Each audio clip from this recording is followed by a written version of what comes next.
imagine a weekend. Everything is fine. Everything is how you know it to be. Go to sleep. I have a dream that my dad had passed on. I wake up. I tell my parents about the dream. The following day, my father's gone.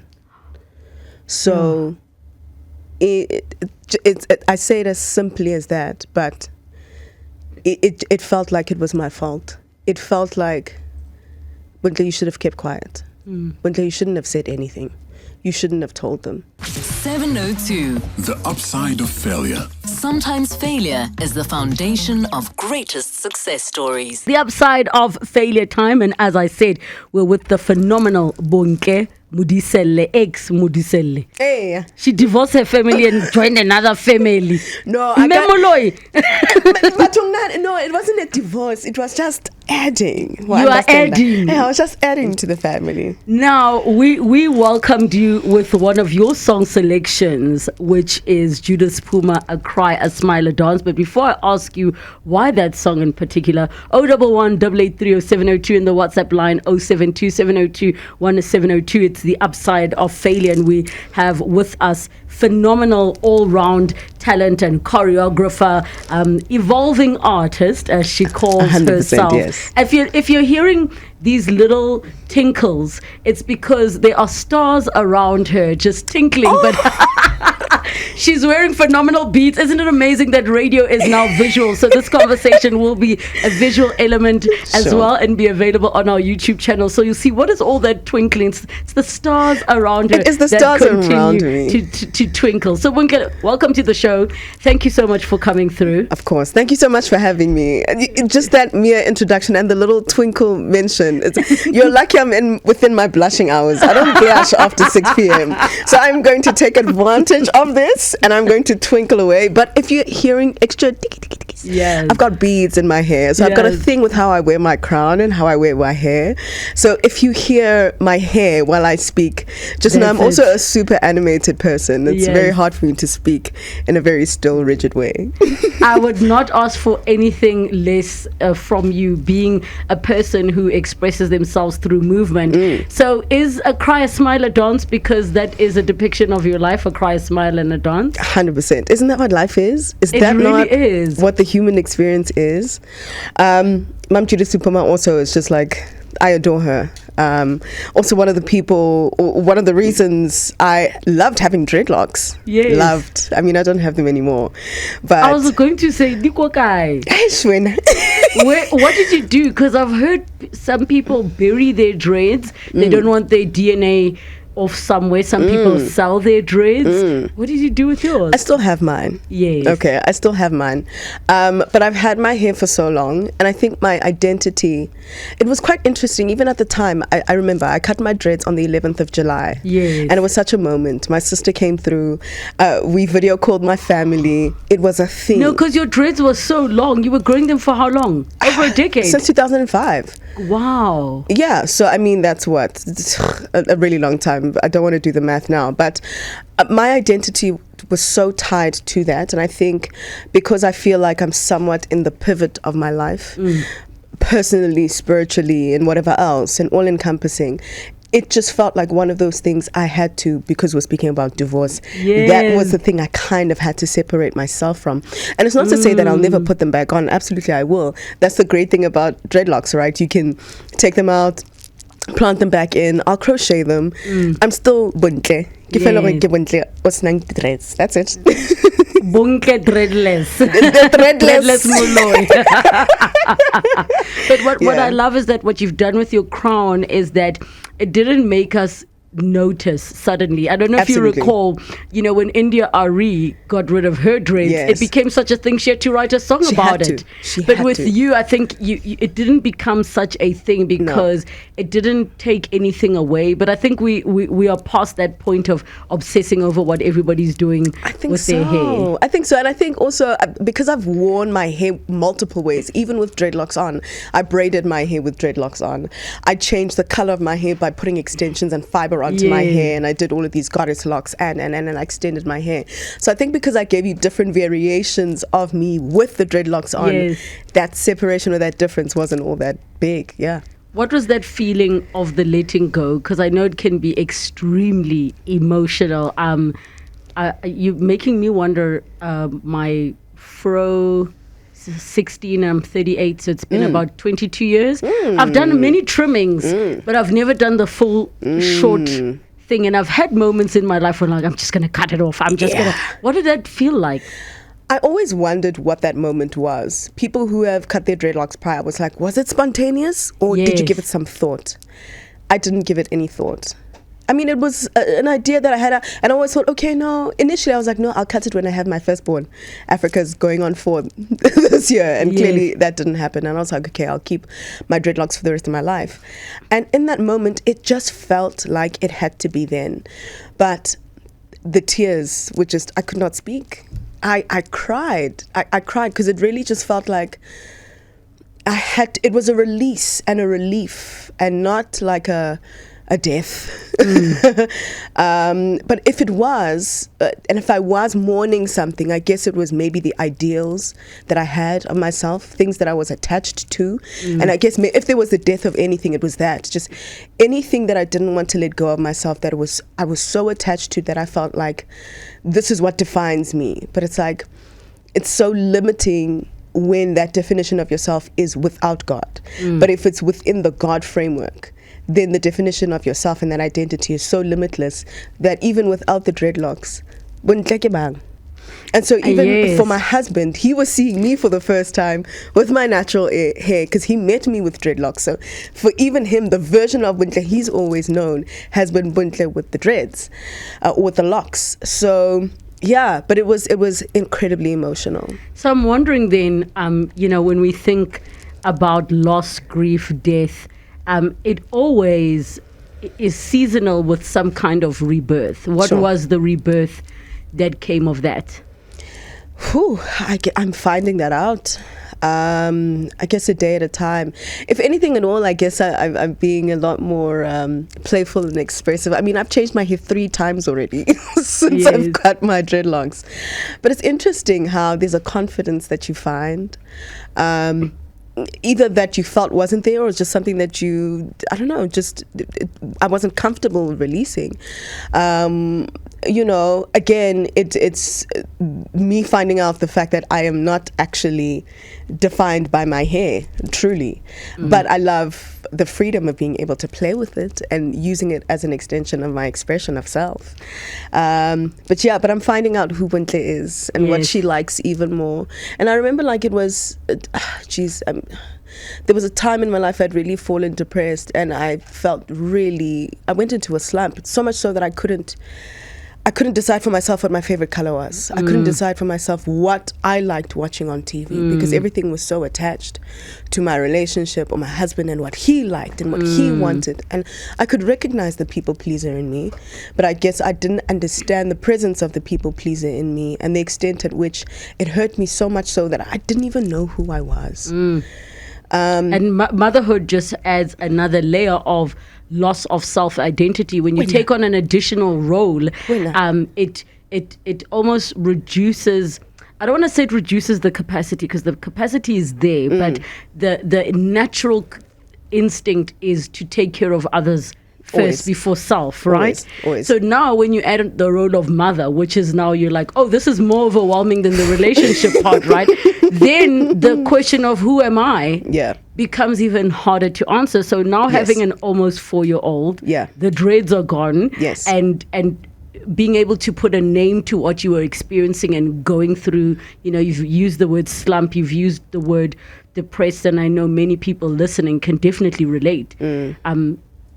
I sometimes describe those moments as my world didn't have color. Everything was different shades of gray, not in the sexy, fun way, but like in your world loses color. Suddenly that bright pink is not that bright. 100%. It's not that pink that makes you go, what a nice pink, and so adding on the motherhood layer, has that forced you to be more intentional with the getting to know Bontle journey? 100%. But more of a lived experience that my daughter can witness and not the things that I tell her. Because I can tell her a confident woman walks Yes. upright and her posture is this and that. And I can give you all the jargon where body language is concerned. But if she sees on a day-to-day, or the best version of mama is in these ways, that's what I need her to experience. And I don't want to perform myself. I really want to live an honest version of myself in all versions of her. And all versions of her does mean getting to know even the most uncomfortable parts about myself. It's needing to accept truths about myself that are really not cute, the ugly stuff, the dark stuff. But also understanding that I am not those things either. I do have the potential to entertain those things because any human being does. But because of the power of choice that we have, I choose otherwise. And so I choose to, it's a lot of learning and it's a lot of unlearning, but I'm okay to be vulnerable in that space. I don't resist the changes. I don't, I welcome the changes. I welcome the differences, even though I may not be able to understand them. And motherhood has been probably the most challenging thing. I remember coming into motherhood was not fun for me at all. And before we jump into that, I just have to say, your mother's daughters are one of the most self-aware women I have met in my life. All of them. Oh, wow. Each and every one of them. I think that it is a very difficult thing to teach self-awareness if you yourself do not have it. Absolutely. So, having met your mom the number of times I have, I know for a fact that's something she passed on down to you. And the reason I know that for a fact is because none of you are afraid to be vulnerable. Even on platforms like this where, those voices are so powerful and affirming for many people who experience feelings they are yet to put names to and yet to have people validate and say, stamp of approval, I believe you, you're allowed to feel that way. But I think it's important to share that because in your journey of being a mother to a daughter, which is very different to being a mother to a son, it's such a I didn't think it was that deep. It is that it is that wow deep. Yeah. That you are sitting now knowing that you are going to be her greatest influence for the rest of her life. That is it. You are the mirror.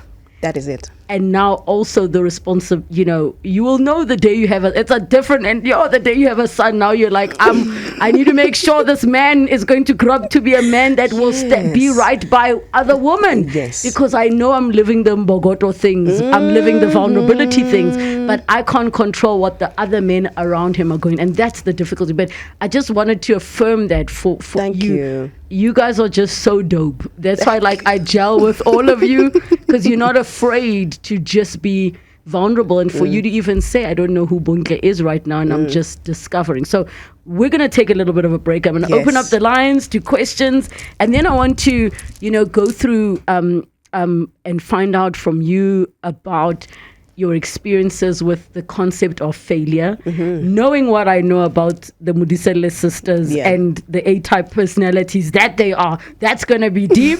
But also, let's take a moment to celebrate this multifaceted woman, especially because we're still in Women's Month. It's 2:30. The upside of failure, we're with all-round entertainer Bontle. Is it Modiselle-Moloi or Moloi Modiselle? Moloi, but for the interest of for the purpose of Modiselle-Moloi. Okay, how when your name comes up in credits for being a choreographer on some awesome Netflix show, makes what ne? Yes. What does it say? It'll just say Bontle M, or it'll say Bontle. Oh, is it? Yeah. I mean, So that just knocks it out, right? Then you should know who Bontle M is. You are quiet diplomacy. You are handling this matter the way Cyril Swiftly. is handling BRICS summit. But With diplomacy.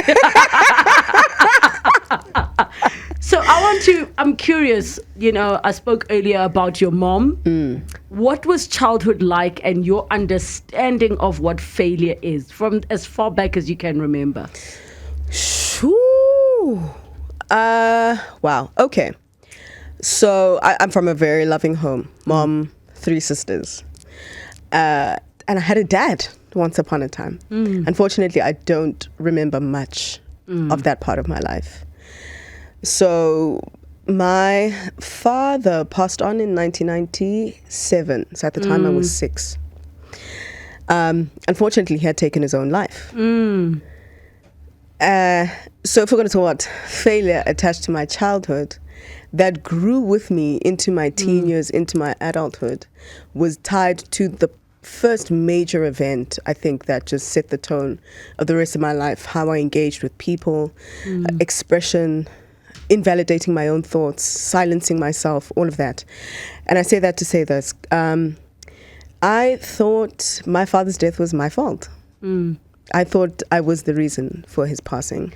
You know, we know now with all the research that's available and information that's available to us about how young children absorb information around them. So it isn't surprising now that we know what we know that a child can grow up the whole time thinking that without anybody having had to say something.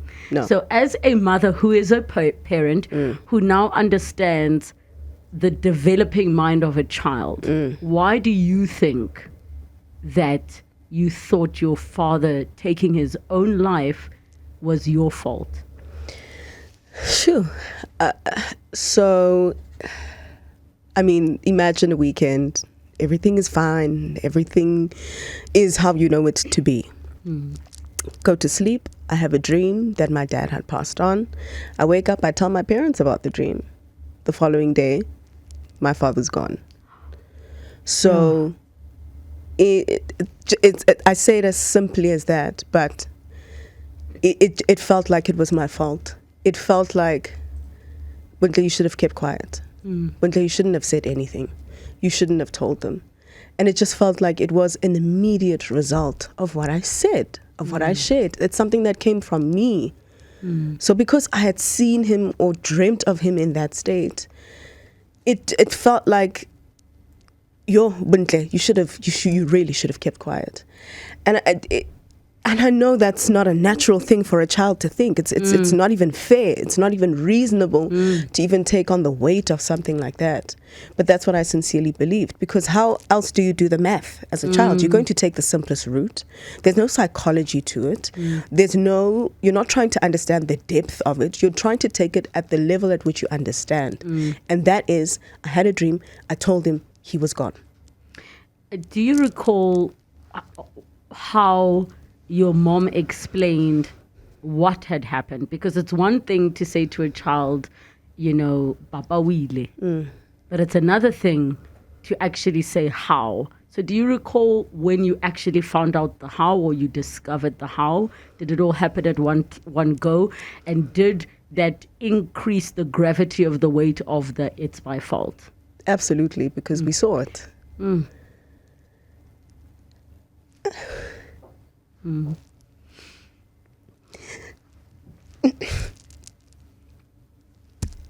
So, I think I'd seen him on his way to do it. Okay, I'd woken up. My bedroom was closest to the kitchen, and the kitchen lights were on.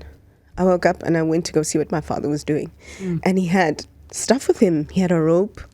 He had stuff. But I didn't think anything of it. It's the wee hours of the morning. So I'm not going to question him or anything like that. It's like, no, Papa, we are guy. And all he kept saying to me was, I love you. I love you. Just, no, I love you. I love you. We wake up in the morning, and it's very strange for my mom not to see her husband beside her. So, but you can feel, oh no, something is wrong. So my mom was not okay. She felt like something was off. She couldn't find my dad. We lived in a fairly big house at the time, and she looked for him everywhere and she couldn't find him. So we had a passageway. So there was a part of the house where there was a passageway, and there was a door that led to that passage, which was accessed from the front to the back of the house. And it was my mom who looked first. And as you looked through the keyhole, he was hanging from the tree. She went off. My sister saw it. I saw it. Refile actually had to cut him down the tree, off the tree, because my mom was utterly devastated. So, like, the gravity of it's your fault was so deep, and that's why I felt like I totally failed my family, because I took my mom's husband away from her. I took my sister's father away. I took my own father away. So and I saw it. So yeah. This is extremely emotional, and to all of you listening that are triggered by this conversation. I'm so sorry, guys. I'm so sorry. Please don't apologize. Please don't apologize. But to all of you, let's take a breather. Let's take a break. Sorry. But to all of you that are triggered, I hope that you are in a super safe space.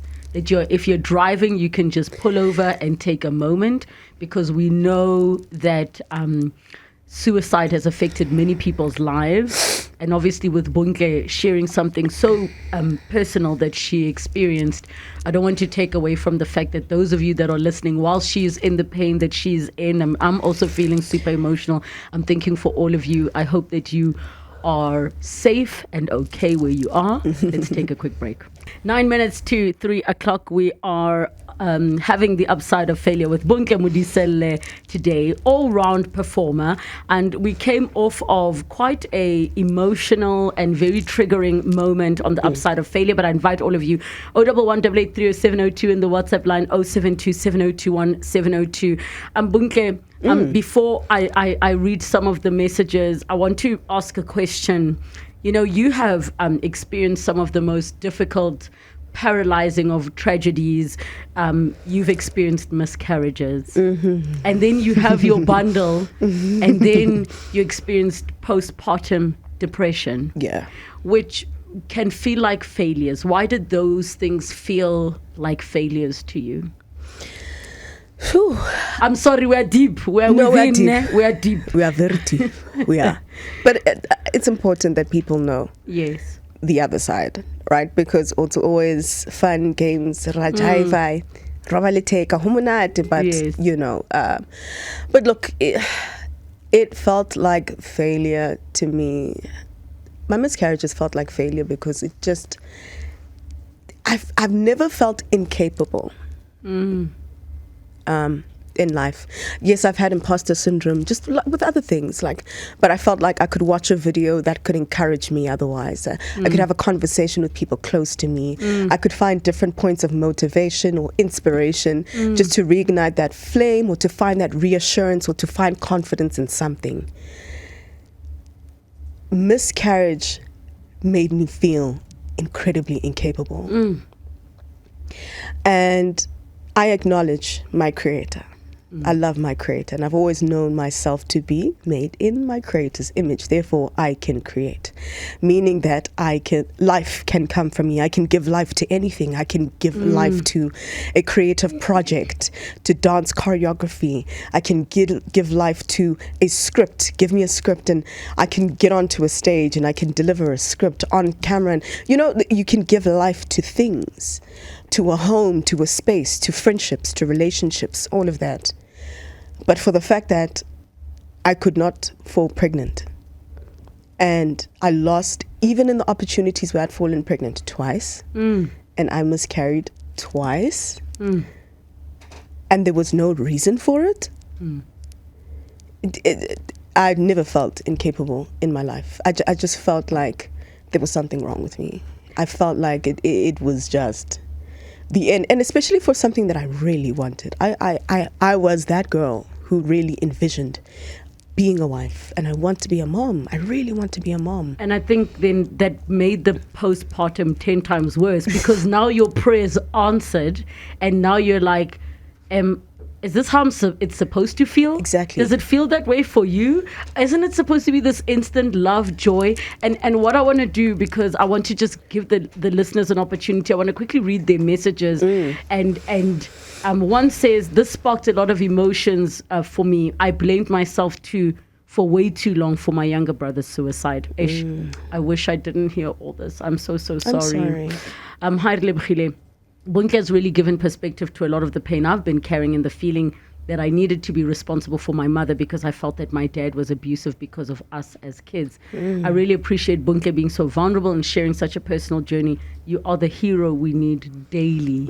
Much love from Matt. Anonymous says, Relebogile and Bontle, you are a brave soul. Thank you for opening up like this. You are definitely reaching so many people. I'm certain your message is bringing healing to so many. Stay as beautiful, honest and amazing as you are. And so many messages that are coming through. Sorry. Because this is the upside of failure. Yeah. You are surviving because it is constantly in motion. Recovering from the pain of losing your father the way that you did, carrying that responsibility, the miscarriages, the postpartum depression. And I wish we had 3 more hours to really get into it. Yeah. What has been the biggest lesson out of all of that for you? And what would you share with the listeners you have learned about the concept of failure? Ooh. I'm going to bottle that sigh. Yeah, that's what it is, right? There's very little that is within your control, within this life. And I guess my go-to, because I've done, and I have to bring it back to God, because that's the one thing that I'm confident in, and it's the one thing that I know. Doing things within your own strength is exhausting. Doing things within your own strength and not surrendering and giving everything to God, and knowing the things and the people and the vessels around you that are meant to support you through whatever it is that you're going through, and not understanding the magic of the presence of these people in your life. Because like when you do things within your own strength, you also feel like you need to solve it yourself. You need to have the answers. You need to figure it out. And you also need to not wear your problems and look like you've had any failures. So you need to perform success, right? But as cliche as it sounds, there are so many things to learn from loss. There are so many things to learn from understanding that life isn't linear, and it's also not always on an upward trajectory. You won't always be happy, and it won't always happen the way you think. But you also have to allow life to surprise you. You've got to allow it. And it will surprise you in ways that will be favorable, and sometimes it'll be unfavorable. But the thing is that level of trust. It's that love that I have for God, and the trust that I have in God, and the purpose and the will that I know He has over my life. To say that sometimes you have to allow yourself and your own life to be the example and the testament or the testimony that somebody needs as a source of inspiration or aspiration, and the fifth. Because ultimately, as people, we're here to serve, right? Well, that's what I believe. We are here to be of service. If anybody is serving, it is definitely you. And I'm not just talking with the work that you do, because that's only a part of you. But just even this moment, thank you for sharing a part of yourself and your pain and your vulnerability. I truly believe as human beings, we are connected in universal things that are not just nice, but even the things that hurt. But thank you for being love. And thank you. Just thank you. I adore you. I adore all the Modiselle. So I adore you. I love adore you. Mama you. loves you, At Bontle Modiselle, find her on the socials. For all of you that have questions, please tag her, and I know she will happily respond. 702. The upside of failure. Sometimes failure is the foundation of greatest success stories.